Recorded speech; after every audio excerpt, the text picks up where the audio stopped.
उस टाइम पे जितने मुजाहिदीन रिक्रूट हुए थे उन सबका डेटाबेस था इनके पास, और इसी के नाम पे बना था अलकायदा, जिसमें यूएस से गलती से एक शादी पे बॉम्ब गिर गया था जिसमें दुल्हन समेत 47 सिविलियंस मारे गए थे। यूएस ने पाकिस्तान से बात करके जितने मुजाहिदीन थे उनकी ट्रेनिंग पाकिस्तान में करवानी शुरू कर दी। इसके लिए पाकिस्तान को बहुत ही मोटा पैसा भी मिला, जिसकी वजह से मुजाहिदीन पहाड़ों में से छुप के इनके एयरप्लेन बैठे बैठे ही उड़ा रहे थे। एक था सऊदी अरेबिया का young millionaire Osama bin Laden, दूसरा था अब्दुल अजम और तीसरा था अहमद खर्द। ये तीनों पाकिस्तान के पेशावर में पहुंचते हैं। पश्तो में स्टूडेंट को कहते हैं तालिब, और इसी से इस विंग का नाम पड़ा तालिबान। और ये जो मुल्ला उमर, तालिबान के जो बाकी लीडर थे, ओसामा बिन लादेन, ये सब अफगानिस्तान के अंदर ही भाग के छुप जाते हैं। नेटो ने सिविलियंस को मारा था और बाद में झूठ बोल के उन इंसिडेंट्स को कवर अप किया था। देखिए, दुनिया की शायद ही कोई ऐसी सुपर पावर होगी जिसने अफगानिस्तान पे कब्जा करने का ना सोचा हो, लेकिन कोई भी सुपर पावर आज की डेट तक अफगानिस्तान को जीत नहीं पाई। तो सबसे पहली चीज तो ऐसा क्या रीजन है कि दुनिया भर की जो सुपर पावर है उनकी स्ट्रेटेजी अफगानिस्तान में आके ढेर हो जाती है, और यूएस की ऐसी क्या मजबूरी रही होगी कि उसको ओसामा बिन लादेन जैसे आदमी को अफगानिस्तान में भेजना पड़ा, जो बाद में जाके उनके लिए सिरदर्दी बना। और अफगानिस्तान में तो ऐसे कोई खास रिसोर्सेज भी नहीं है, बंजर जमीन है, दूर दूर तक पहाड़ है, लेकिन उसके बाद भी यूएस और रशिया ने लाखों डॉलर लगा के इसको जीतने की कोशिश की, लेकिन हर बार उनको खाली हाथ क्यों वापस जाना पड़ा। तो इन सारी चीजों के पीछे एक्चुअल रीजन क्या है, इसको आज डिटेल में डिस्कस करेंगे, लेकिन उससे पहले हमको थोड़ा सा पीछे जाना पड़ेगा। देखिए, इन सारी चीजों की शुरुआत होती है 1839 में। उस टाइम पे ब्रिटिशर्स और रशियन एम्पायर दोनों अफगानिस्तान में अपने इन्फ्लुएंस को बढ़ा रहे थे, क्योंकि अफगानिस्तान की लोकेशन साउथ एशिया में एक बहुत ही इंपॉर्टेंट और स्ट्रेटेजिक लोकेशन है। ब्रिटिश एम्पायर और रशियन एम्पायर में ये जो अफगानिस्तान को लेकर उठापटक चल रही थी, इसको नाम दिया गया था द ग्रेट गेम। बात इतनी आगे बढ़ी कि ब्रिटिशर्स ने बिना कुछ सोचे समझे अपनी धाक जमाने के लिए 16,500 लोगों की आर्मी अफगानिस्तान में भेज दी। लेकिन सिर्फ कुछ ब्रिटिशर्स सोल्जर्स को छोड़ के अफगानिस्तान ने हर एक ब्रिटिश सोल्जर को मार दिया था। अब देखिए, ईयर 1933 में अफगानिस्तान के लास्ट किंग बनते हैं जहीर शाह, और यही वो टाइम था जब अफगानिस्तान थोड़ा बहुत स्टेबल था। जहीर शाह ने अफगानिस्तान के अंदर मॉडर्नाइजेशन किया। जब आसपास की कंट्रीज में डेमोक्रेसी की बात होना चालू हो गई थी, तो इन्होंने भी 1964 में अफगानिस्तान का पहला कॉन्स्टिट्यूशन भी इंप्लीमेंट कर दिया, जिसमें अफगानिस्तान में पार्लियामेंट बना और 2 हाउसेज भी बने। और किंग जहीर शाह के एक कजन थे दाऊद खान, जिन पे इनको बहुत ही ज्यादा ट्रस्ट था, तो इन्होंने दाऊद खान को प्राइम मिनिस्टर बना दिया था उस टाइम पे। अब देखिए, कॉन्स्टिट्यूशन इंप्लीमेंट करना, पार्लियामेंट के हाउसेस बनाना, ये सारी चीजें जहीर शाह कर तो रहे थे, लेकिन सारी पावर इन्होंने अपने पास रखी थी। होता वही था जो जहीर शाह कहते थे, जिसका लोग दबी आवाज में विरोध भी करते थे। अब देखिए, ईयर 1973 आता है और एक दिन अचानक से जहीर शाह की तबीयत खराब हो जाती है, और तब तक अफगानिस्तान में इतना ज्यादा डेवलपमेंट हुआ नहीं था, तो कोई अच्छा हॉस्पिटल भी नहीं था, तो उनको अपना इलाज करवाने के लिए इटली जाना पड़ा। अब जहीर शाह के इटली जाते ही इनके जो भरोसेमंद कजन थे दाऊद खान, इन्होंने 17 जुलाई 1973 को अफगानिस्तान में तख्ता पलट कर दिया और सारी चीजें अपने कंट्रोल में ले ली। ये जो तख्ता पलट हुआ था, इसमें आर्मी और पब्लिक दोनों ने ही दाऊद का सपोर्ट किया था। अफगानिस्तान की आम जनता भी यही चाहती थी कि राजशाही खत्म हो और डेमोक्रेसी आए, जिससे लोगों के हाथ में पावर आए, क्योंकि वो लोग भी राजशाही से परेशान हो गए थे।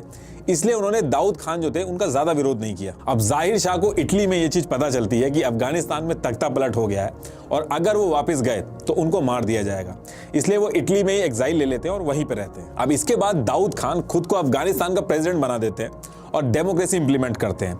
लेकिन यहां भी वो एक गलती कर देते हैं। वो डेमोक्रेसी तो इंप्लीमेंट करते हैं, लेकिन एक शर्त रख देते हैं कि उनकी पार्टी के अलावा कोई और पार्टी इलेक्शन नहीं लड़ सकती। और जो अफगानिस्तान की आम जनता होती है उसको फिर से चीटेड लगने लगता है कि ये तो सेम चीजें हो गई। और इसके साथ साथ कुछ टाइम के बाद अफगानिस्तान में महंगाई और बेरोजगारी भी बढ़ जाती है, जिससे लोग और परेशान होने लगते हैं। और सिर्फ इतना ही नहीं, इसके साथ साथ दाऊद जो थे वो सिर्फ बड़ी सिटीज में ही कंस्ट्रक्शन करवा रहे थे, और जो छोटे कस्बे थे उनको बिल्कुल इग्नोर कर दिया था। और छोटे कस्बों की जो जनता थी इस चीज को लेकर बहुत ज्यादा गुस्से में आ गई थी।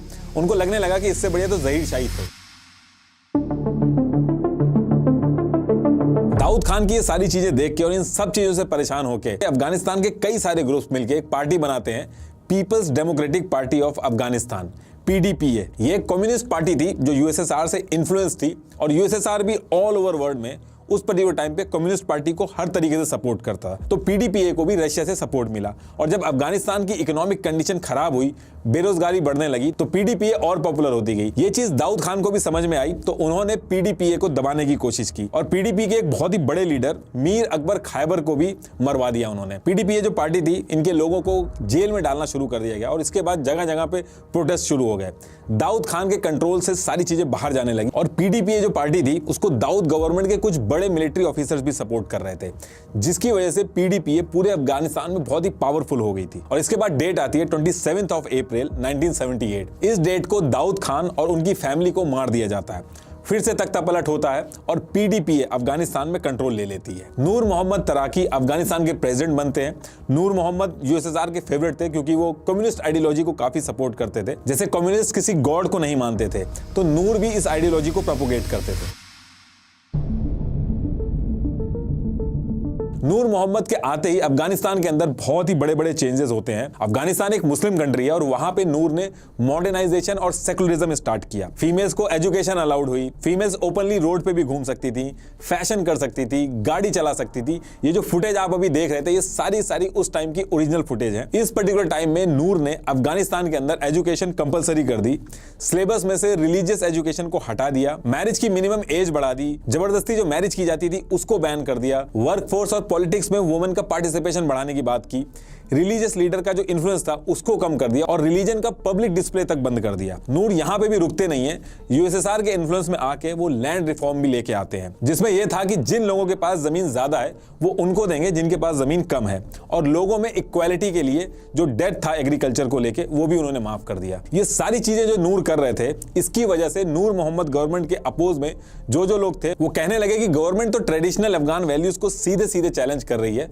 और एक तरह से यूएसएसआर की चमचागिरी कर रही है। अब ये सारी चीजें देख के अफगानिस्तान के जो बड़े लैंड ओनर्स थे, ट्रेडिशनल लोग थे और रिलीजियस लीडर थे, वो गवर्नमेंट का अपोज करने लगते हैं। गवर्नमेंट ने इन लोगों को अपनी पूरी पावर से दबाने की कोशिश भी की। लड़ाई काफी बड़ी और अफगानिस्तान के अलग अलग इलाकों में लोगों ने गवर्नमेंट के खिलाफ हथियार उठा लिए। इस लड़ाई को अफगानिस्तान में कहा जाने लगा कि ये लड़ाई इस्लाम को डिफेंड करने की लड़ाई है, और जो ये छोटे छोटे ग्रुप्स गवर्नमेंट के खिलाफ अपने एरिया में लड़ाई लड़ रहे थे, इनको मुजाहिदीन बोला जाने लगा। बाय डेफिनेशन मुजाहिदीन उनको बोला जाता है जो इस्लाम को डिफेंड करने के लिए लड़ाई लड़ते हैं। अच्छा, एक चीज याद रखिएगा जो अभी आप आगे रिलेट कर पाओगे कि मुजाहिदीन कोई एक ग्रुप नहीं था, बल्कि अलग अलग इलाकों में गवर्नमेंट के खिलाफ लड़ाई लड़ने वाले ग्रुप्स थे, जिनमें से कुछ को इस्लामिक स्कॉलर्स लीड कर रहे थे, कुछ को लोकल लीडर्स और कुछ को स्टूडेंट्स लीड कर रहे थे। तो इन सब ग्रुप्स को कलेक्टिवली मुजाहिदीन बोला जाने लगा। ये चीज ध्यान में रखिएगा क्योंकि आगे आपको समझने में आसानी होगी। इन मुजाहिदीन के साथ ट्राइबल लीडर्स और मिलिट्री के भी कुछ लोग जुड़ गए थे। सबका कॉमन एम था पीडीपीए कम्युनिस्ट गवर्नमेंट को गिराना। पीडीपीए कम्युनिस्ट गवर्नमेंट में नूर मोहम्मद तारिकी पीएम थे और हफीजुल्लाह अमीन ये फॉरेन मिनिस्टर और डेप्यूटी पीएम थे। लेकिन यूएसएसआर को हफीजुल्लाह अमीन अनरिलायबल लगते थे। यूएसएसआर जितना नूर मोहम्मद पे ट्रस्ट करता था उतना अमीन पे नहीं करता था। इनफैक्ट उस टाइम पे रूमर्स भी थे कि अमीन जो है वो यूएस की सीआईए के साथ मिले हुए हैं। इसके बाद 20 मार्च 1979 में नूर मोहम्मद मॉस्को जाते हैं, जहां पे यूएसएसआर इनको समझाता है कि आपके फॉरेन मिनिस्टर अमीन यूएस के सीआईए से मिले हुए हैं और आप इनको अपनी मिनिस्ट्री से हटा दो। साथ में यूएसएसआर ये भी समझाता है कि अफगानिस्तान की सिचुएशन अभी क्रिटिकल है, आप ये जो सोशल रिफॉर्म ला रहे हो अफगानिस्तान में, इनको थोड़ा कम कर दो। नूर मोहम्मद यूएसएसआर को अश्योर करते हैं कि वो वापस लौट के अमीन को हटा देंगे। इसमें कहा जाता है कि ये बात सीआईए को पता चल जाती है और सीआईए अमीन को बता देता है, और जैसे ही नूर यूएसएसआर के दौरे से वापस आते हैं, अमीन जो थे वो एयरपोर्ट पे ही पहुंच के नूर और उनकी फैमिली को मार देते हैं और खुद पीएम बन जाते हैं। जैसे ही ये बात यूएसएसआर को पता चलती है, यूएसएसआर को समझ में आ जाता है कि अब अफगानिस्तान उनके हाथ से निकल जाएगा। एक तरफ तो पूरे अफगानिस्तान में कम्युनिस्ट गवर्नमेंट के खिलाफ जगह जगह पे मुजाहिदीन खड़े हुए थे और दूसरी तरफ उनके हिसाब से चलने वाला पीएम जो था उसको भी मार दिया गया था। ये सिर्फ एक मर्डर ही नहीं था बल्कि यूएसएसआर को डायरेक्ट चुनौती थी, और इसके ऊपर से यूएसएस का जो सपोर्टेड पीएम था वो अब अफगानिस्तान में आ गया था। तो इन सारी चीजों को देखते हुए ये श्योर हो गया था कि अफगानिस्तान में चीजें अब यूएस के हिसाब से चलने लगेंगी, और इन सब रीजन की वजह से यूएसएसआर 24 दिसंबर 1979 में अफगानिस्तान में हजारों की आर्मी के साथ काबुल में घुसता है और अफगानिस्तान के मेजर एरिया पे पॉलिटिकल और मिलिट्री कंट्रोल ले लेता है। इसके साथ साथ अमीन को मार दिया जाता है और यूएसएसआर फिर से अपने हिसाब से चलने वाला अफगानिस्तान में लीडर बना देता है, जिसका नाम था बराक करमाल। जब पूरी दुनिया इस चीज को लेकर यूएसएसआर को क्रिटिसाइज कर रही थी तो यूएसएसआर कहता है कि हमने अफगानिस्तान पे हमला नहीं किया, बल्कि अफगानिस्तान गवर्नमेंट की मदद की है एक्सट्रीमिस्ट से निपटने के लिए। इस चीज को देख के अफगानिस्तान की आम जनता भी भड़क गई थी और ज्यादा से ज्यादा लोग यूएसएसआर से बदला लेने के लिए मुजाहिदीन बन रहे थे। इसी के साथ साथ यूएस की भी सारी मेहनत पे पानी फिर गया था, तो यूएस भी खुश नहीं था।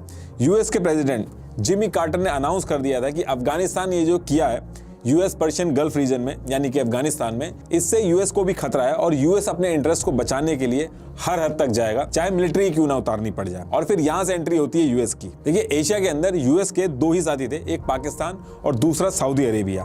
और रशिया अगर अफगानिस्तान पे भी अपना इन्फ्लुएंस बना लेता तो पूरे एशिया में यूएस कभी अपना इन्फ्लुएंस नहीं बना पाता। इसलिए यूएस के लिए अफगानिस्तान के अंदर यूएसएसआर का इन्फ्लुएंस रोकना बहुत ही जरूरी हो गया था। अब अगर यूएस डायरेक्ट अफगानिस्तान में घुसता तो यूएसएसआर और यूएस डायरेक्ट वॉर में आ जाते। वो यूएस नहीं चाहता था, इसलिए उसने दूसरा रास्ता चुना। यूएस ने कई सारी इस्लामिक कंट्रीज को यूएसएसआर के खिलाफ किया, यह कहकर कि ये रिलीजन पे अटैक है। और अफगानिस्तान के अंदर जो मुजाहिदीन लड़ रहे थे उनको यूएस ने हर तरीके से बहुत ही भारी सपोर्ट किया। यूएस ने पाकिस्तान से बात करके जितने मुजाहिदीन थे उनकी ट्रेनिंग पाकिस्तान में करवानी शुरू कर दी। इसके लिए पाकिस्तान को बहुत ही मोटा पैसा भी मिला। दूसरी तरफ सऊदी अरेबिया से यूएस ने उस रीजन में मदद ली। यूएस के सीआईए ने पाकिस्तान की आईएसआई के साथ मिलकर मकदब अल खिदामत ये एक ऑर्गेनाइजेशन बनवाई और उस पूरे रीजन में लोगों से कहा कि ये एक होली वॉर है, इसमें सबको आना चाहिए। और काफी लोग इस लड़ाई को लड़ने आए भी, जिसमें से 3 बहुत ही इंपॉर्टेंट लोग आए। एक था सऊदी अरेबिया का young millionaire Osama bin Laden, दूसरा था अब्दुल अजम और तीसरा था अहमद खर्द। ये तीनों पाकिस्तान के पेशावर में पहुंचते हैं और डायरेक्ट तो ये फाइट में नहीं इन्वॉल्व होते हैं, लेकिन बहुत ही बड़े लेवल पर फाइनेंशियल मदद और स्ट्रेटेजी बनाने में मदद करते हैं। और जितना भी मुजाहिदीन का रिक्रूटमेंट होता था ये सारी चीजें देखते थे। इन तीनों के पास उस एरिया का हर डेटा था। आप ये जो अल कायदा का नाम सुनते हो, इसका मतलब होता है द बेस। उस टाइम पे जितने मुजाहिदीन रिक्रूट हुए थे उन सबका डेटाबेस था इनके पास और इसी के नाम पे बना था अल कायदा। वेस्टर्न कंट्रीज जो थी वो भी इसमें यूएस को सपोर्ट कर रही थी और इसके साथ साथ उस टाइम पे जितनी भी मूवीज आती थी उसमें मुजाहिदीनों को हीरो दिखाया जाता था ताकि यंग जनरेशन और इन्फ्लुएंस हो। जैसे 1987 में अब देखिए, यूएसएसआर आर्मी पावरफुल तो थी, लेकिन अफगानिस्तान का जो रीजन है वो काफी पहाड़ों वाला है और वहां एक्सट्रीम वेदर होते हैं, जिससे यूएसएसआर आर्मी को काफी दिक्कत हुई और अचानक से कहीं से भी मुजाहिदीन उन पे अटैक कर देते थे। प्रॉपर गुरिल्ला वॉर चलती थी उस एरिया में। मुजाहिदीन पूरी तरीके से उस एरिया से वाकिफ थे, लेकिन यूएसएसआर आर्मी को बहुत ही दिक्कत हो रही थी। अफगानिस्तान के अंदर एयरफोर्स का बहुत बड़ा एडवांटेज था यूएसएसआर के पास, लेकिन यूएस ने मुजाहिदीनों को latest weapon stinger surface to air missile भी दे दी, जिसकी वजह से मुजाहिदीन पहाड़ों में से छुप के इनके एयरप्लेन बैठे बैठे ही उड़ा रहे थे। इन सारी चीजों से यूएसएसआर को बहुत ही भारी नुकसान हुआ। यूएसएसआर ने 10 साल तक लड़ाई लड़ी अफगानिस्तान के अंदर, लेकिन उसके बाद 1988 में उन्होंने अपनी फोर्सेस को वापस बुलाना शुरू कर दिया। 15 फेब 1989 को सारी फोर्सेस वापस चली गई थी यूएसएसआर की। ये एक बहुत ही शर्मनाक हार थी यूएसएसआर के लिए। अब यूएसएसआर तो अफगानिस्तान से हार के वापस जा चुका था, लेकिन अब अफगानिस्तान चलाएगा कौन, इसको लेकर दिक्कत आई। जैसे मैंने आपको बताया था कि मुजाहिदीन कोई एक ग्रुप नहीं था, ये पूरे अफगानिस्तान में अलग अलग ग्रुप्स और कबीले थे। तो ये ग्रुप्स अफगानिस्तान पे रूल करने के लिए आपस में ही लड़ने लगते हैं। इसको लेकर 1992 में कई सारे छोटे छोटे ग्रुप्स के जो लीडर थे उन्होंने पाकिस्तान का जो पेशावर है वहां पे मीटिंग की और अफगानिस्तान में पावर किस तरीके से शेयर होगी, कौन क्या देखेगा, इस पे एक एग्रीमेंट भी साइन किया, जिसको पेशावर अकॉर्ड भी कहा जाता है। लेकिन इसमें भी आगे चल के काफी दिक्कत हुई, क्योंकि जिसको कम पावर मिली उसने इस अकॉर्ड को मानने से ही मना कर दिया, जिससे अफगानिस्तान में एक सिविल वॉर शुरू हो गई और फिर से अफगानिस्तान के अंदर डिस्ट्रक्शन, केओस, लॉलेसनेस, कई सारी कंडीशन पैदा हो गई। अभी जितने भी मुजाहिदीन के ग्रुप थे, इसमें से एक ग्रुप था स्टूडेंट विंग का, जिसके अंदर रिलीजियस स्कूल और मदरसों के स्कॉलर्स थे। मुजाहिदीन का ये ग्रुप सबसे मजबूत था, जिसको तैयार किया गया था यूएसएसआर से लड़ने के लिए। एक्चुअली पश्तो में स्टूडेंट को कहते हैं तालिब और इसी से इस विंग का नाम पड़ा तालिबान। इस ग्रुप के अंदर एक बहुत ही फेमस और तेज बंदा था मुल्ला मोहम्मद उमर, जिसने यूएसएसआर से लड़ते समय उनको बहुत ही ज्यादा नुकसान किया था। इसी लड़ाई में एक बॉम्ब फटने की वजह से उसकी एक आंख भी चली गई थी, जिसको लोग बहुत ही रिस्पेक्ट से देखते थे। तो ये जो मुल्ला उमर था यही इनका हेड बनता है। मुल्ला उमर की पावर इतनी ग्रो हो जाती है कि 1996 में उसने 1500 रिलीजियस लीडर्स के सामने, जिसमें ओसामा बिन लादेन भी था, holy cloak of prophet Mohammed पहन लिया, जिसको हिंदी में लबादा भी कहते हैं। ये क्लॉक 250 साल से किसी ने भी नहीं पहनी थी और इसको पहनते ही वो अफगानिस्तान में एक बहुत ही रिस्पेक्टेड लीडर बन जाता है। और इसके बाद अफगानिस्तान के अंदर मुल्ला उमर शरिया लॉ इंप्लीमेंट करता है, जिसमें यह था कि औरतें बिना मेल के बाहर नहीं निकलेंगी, म्यूजिक, मूवी, टीवी बैन होंगे, वेस्टर्न एजुकेशन की बजाय रिलीजियस एजुकेशन दी जाएगी, चोरी करने वालों के हाथ काट दिए जाएंगे, चौराहे पे फांसी देना, 1500 साल पुराना बमियान में बुद्धा जी का एक स्टैचू था जो यूनेस्को वर्ल्ड हेरिटेज साइट थी, उसको तोड़ दिया जाता है ताकि कोई और धर्म का स्टैचू ना रहे। PDPA का जो करंट PM था उसको चौराहे पे मार के लटका दिया जाता है। ये वो टाइम था जिसको सोच के लोग आज भी डरते हैं। इन भी यूएसए के खिलाफ हो जाता है। ओसामा के यूएसए के खिलाफ होने के बहुत सारे रीजन थे, जैसे सऊदी अरेबिया में जो यूएस मिलिट्री घुस रही थी, ओसामा उसके खिलाफ था। यूएस ने सूडान के अंदर भी ओसामा के ऑपरेशन बंद करवा दिए थे, और भी बहुत रीजन थे ओसामा के यूएस के खिलाफ होने के। वो आप लोग कहोगे तो किसी और वीडियो में डिस्कस कर लेंगे, वरना टॉपिक कहीं और चला जाएगा। तो ओसामा बिन लादेन के मुल्ला उमर से काफी अच्छे रिलेशन थे। अब क्योंकि ओसामा को सूडान से निकाल दिया गया था, तो मुल्ला उमर ने अफगानिस्तान में अल-कायदा के लोगों को और ओसामा को जगह दी। 9/11 की सारी प्लानिंग अफगानिस्तान से यूएस बौखला गया था और तुरंत वॉर ऑन टेरर स्टार्ट कर दी थी। 9/11 की प्लानिंग ओसामा ने अफगानिस्तान से की थी और ओसामा वहीं पे रह रहा था। तो यूएस ने तालिबान से कहा कि बहुत हो गया, आप ओसामा को हमें दे दो और अल-कायदा का जो पूरा नेटवर्क है वो अफगानिस्तान के अंदर से खत्म कर दो। और मुल्ला उमर इसके लिए मना कर देता है। मना करने के पीछे बहुत सारे रीजन थे। एक तो ओसामा बिन लादेन ने यूएसएसआर की जब लड़ाई चल रही थी तो उसमें मुल्ला उमर की बहुत सारी मदद करी थी। दूसरा, इससे पूरे अफगानिस्तान में ये मैसेज जाता कि तालिबान यूएस के सामने झुक गया तो उसका लोकल सपोर्ट भी कम हो जाता। और पश्तो में ये भी कहा जाता है कि मेहमान को किसी और को हैंडओवर नहीं करते। ओसामा बिन लादेन अफगानिस्तान का मेहमान था तो वो ऐसा नहीं कर सकते थे, ऐसा उनका कहना था। यहां तक कि तालिबान ने यूएस से ओसामा बिन लादेन के खिलाफ सबूत भी मांगे, जिनको देने से यूएसए ने बिल्कुल मना कर दिया। तो जब सबूत नहीं दिए तो अफगानिस्तान ने भी यूएस की बात मानने से साफ इनकार कर दिया। 11 सितंबर को यूएस पे अटैक होता है और यूएस एजेंसी तुरंत एक्टिव हो जाती है। यूएस ने राइट अवे तालिबान से बात की और जब बात नहीं बनती है तो उसके नेक्स्ट मंथ 7 अक्टूबर 2001 को यूनाइटेड किंगडम, कनाडा, ऑस्ट्रेलिया और बाकी नेटो एलाइज के साथ मिलकर यूएस ने अफगानिस्तान पर अटैक किया।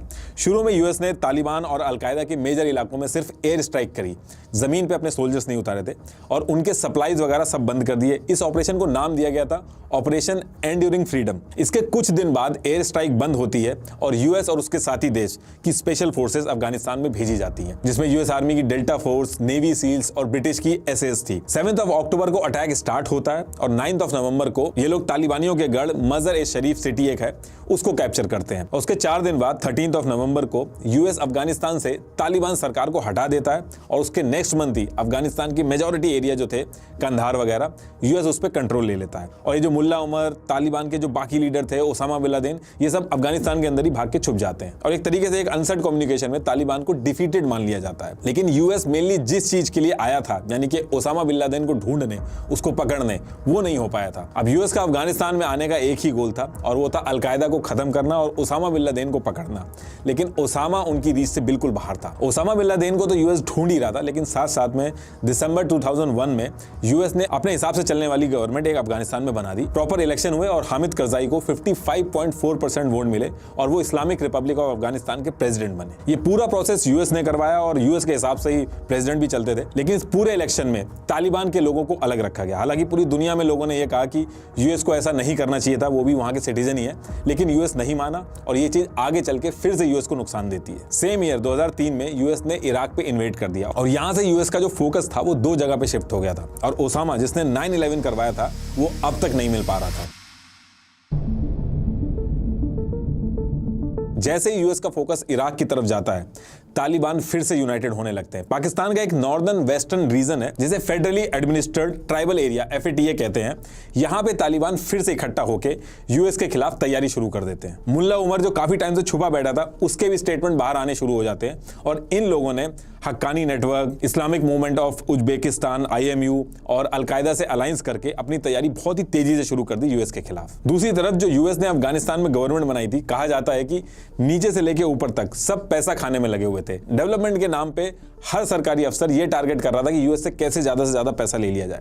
कोई काम नहीं हो रहा था। इस चीज को तालिबान ने लोकल लोगों में और फैलाया, काफी अच्छे से प्रोपेगेट किया, जिससे जो लोकल जनता थी उसके मन में भी थोड़ा गुस्सा था। अब इसके बाद तालिबान ने धीरे धीरे वापस से अफगानिस्तान का एरिया लेना चालू कर दिया। अब आप कहोगे कि जब तालिबान ये सब एरिया ले रहा था तो यूएस उस टाइम पे क्या कर रहा था, वो तो उनको रोक सकता था। देखिए, यूएस की आर्मी का फोकस इराक में था और जो आर्मी अफगानिस्तान में लगी थी वो सफिशिएंट नहीं थी, क्योंकि आर्मी सिर्फ मेन सिटीज में सिक्योरिटी देख रही थी। तो तालिबान ने क्या किया कि जो पिछड़े इलाके जहां पे यूएस की आर्मी नहीं थी, वहां पे वापस से कब्जा स्टार्ट कर दिया और अफगानिस्तान की जो गवर्नमेंट चल रही थी अफगानिस्तान के अंदर, उसके पैरेलली एक अपनी शैडो गवर्नमेंट चलानी शुरू कर दी। और सबसे बड़ी दिक्कत यूएस के लिए ये थी कि अफगानिस्तान और पाकिस्तान बॉर्डर सील नहीं था, तो यूएस अगर अटैक करता भी था तो तालिबानी पाकिस्तान में चले जाते थे और पाकिस्तान की जमीन पे यूएस अटैक बिल्कुल नहीं कर सकता था। लेकिन धीरे धीरे यूएस को समझ में आ गया था कि अफगानिस्तान में बहुत लंबा रुकना पड़ेगा, इसलिए उसने अपने एलाइज की मदद ली। यूके, ऑस्ट्रेलिया, कनाडा, नीदरलैंड, इन सब ने भी अपनी आर्मीज भेजी। कनाडा की जो आर्मी थी वो कंधार में भेजी गई, यूके की आर्मी अफगानिस्तान के हेमलैंड प्रोविंस में भेजी गई। अब देखिए, यूएस और नेटो कंट्रीज ने अफगानिस्तान के ऊपर कंट्रोल तो कर लिया था,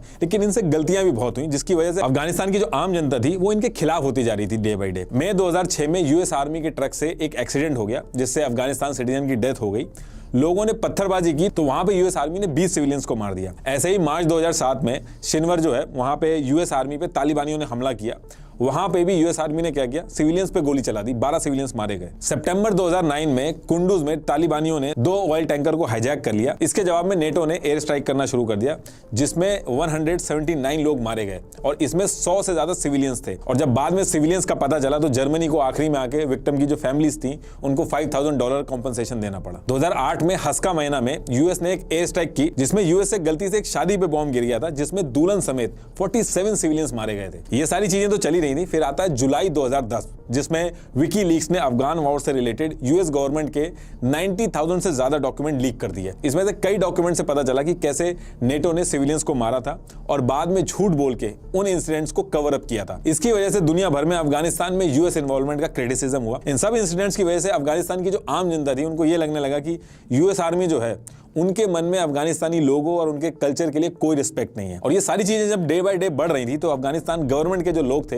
कुछ मिलिट्री में भी जो थे, वो यूएस के अगेंस्ट में हो गए थे। इनफैक्ट यूएस आर्मी के लिए ये भी दिक्कत शुरू हो गई थी कि चलते चलते आम जनता भी उन पे अटैक कर देती थी, क्योंकि लोगों में बहुत गुस्सा था। पूरी दुनिया ये सोच रही थी कि यूएस और उसके एलाई कंट्रीज अफगानिस्तान में कर क्या रहे हैं। ओसामा को पकड़ने आए थे और तालिबान से लड़ाई लड़ रहे थे, और तालिबान की लड़ाई वो उनकी लड़ाई नहीं थी। अफगानिस्तान में तो फिर भी यूएस का लड़ने का रीजन था, लेकिन इराक के अंदर तो लोग फिर भी क्वेश्चन कर रहे थे कि वहां पे क्यों हमला किया। इसका मतलब था कि जो भी ऑपरेशन होंगे अफगानिस्तान के अंदर, उसमें यूएस और यूके लीड नहीं करेंगे, वो यूएस ऑपरेशन में सिर्फ अफगान सिक्योरिटी फोर्सेस को सपोर्ट प्रोवाइड करेंगे। ये सारी चीजें चल रही थी। फिर 2020 आता है और यूएस के प्रेसिडेंट ट्रंप ने तालिबान से बातचीत करने का ऑफर किया, और तालिबान और यूएस के बीच में 29 फरवरी 2020 को दोहा में एक एग्रीमेंट साइन होता है। लेकिन इस एग्रीमेंट में अफगानिस्तान की गवर्नमेंट को बाहर रखा जाता है। यह एग्रीमेंट सिर्फ तालिबान और यूएस के बीच होता है। इस एग्रीमेंट का मेजर पॉइंट था कि नेटो अफगानिस्तान से बिल्कुल बाहर चला जाएगा, अपनी फोर्सेस वापस ले लेगा, तालिबान अलकायदा को सपोर्ट नहीं करेगा, अपना लैंड यूज नहीं करने देगा अलकायदा को। ये जो एग्रीमेंट हुआ था इसको दोहा एग्रीमेंट भी बोलते हैं। लेकिन इस एग्रीमेंट में कुछ चीजें सीक्रेट रखी गई थी,